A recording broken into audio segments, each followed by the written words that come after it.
Après les masques, les tests, les respirateurs, la France attend encore des approvisionnements massifs de doses de vaccins contre la Covid-19. Cette situation s'explique par la dépendance de notre pays en matière de technologie et d'industrie de santé. La recherche française, elle souffre depuis au moins une dizaine d'années d'un financement public insuffisant de la recherche en santé. Cela a été estimé, y compris par le Conseil d'analyse économique auprès du Premier ministre.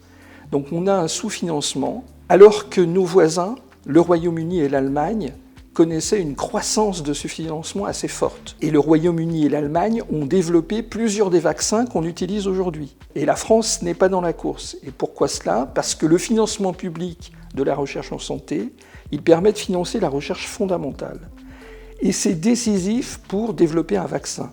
Il faut qu'on ait des connaissances sur le virus, il faut qu'on invente de nouvelles technologies pour manipuler le virus et pour le mettre au point. Donc il n'y a pas d'innovation vaccinale s'il n'y a pas de recherche fondamentale et de recherche publique. Tous les vaccins sont en fait des inventions collectives entre la recherche publique et la recherche privée. Donc si je ne finance pas assez la recherche publique, disons, j'entrave, je rends plus difficile l'émergence de nouvelles technologies vaccinales. Comme aucun vaccin n'a été développé et produit en France, les usagers se retrouvent sur de longues listes d'attente avant d'obtenir une place dans l'un des 1700 centres de vaccination ou chez l'un des 250 000 professionnels mobilisés. La pénurie des vaccins fait qu'on se retrouve avec des centres de vaccination qui sont fermés. On a eu un retard considérable au début et puis il y a une logistique qui est complètement aberrante dans la mesure où les retraités de plus de 70 ans ne parviennent toujours pas à se faire vacciner, ont des difficultés pour se faire inscrire, pour accéder au centre de vaccination. Et il faut dire aussi que la fracture numérique est bien source d'inégalités. Ça, on le constate malheureusement, douloureusement. Les problèmes de logistique engendrent un calendrier de vaccination mouvant. Même les professions prioritaires, telles que les enseignants ou les personnels pénitentiaires, n'ont aucune garantie d'être vaccinés à la sortie de ce troisième confinement.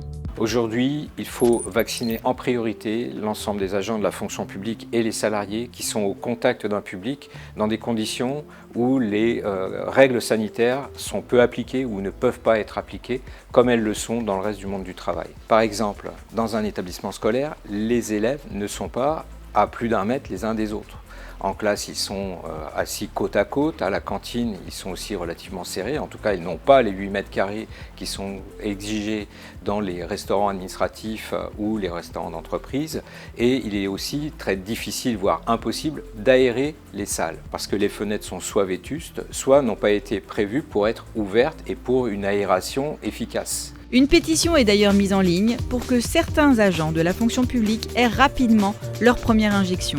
En attendant, la levée des brevets semble être la solution. La levée des brevets, elle est légitime parce que les vaccins ont été fabriqués dans des universités publiques avec du financement public. Et donc, ça doit revenir dans le domaine public. Seule la levée des brevets permettrait une production massive du vaccin partout dans le monde et une administration du vaccin partout dans le monde pour stopper la pandémie. Si on ne la stoppe pas, et pas seulement en France, mais aussi partout dans le monde, si on ne la stoppe pas, les variants se développent et les variants deviennent plus résistants aux vaccins. La FSU soutient également la pétition Pas de profit sur la pandémie pour avoir une longueur d'avance sur le développement des variants.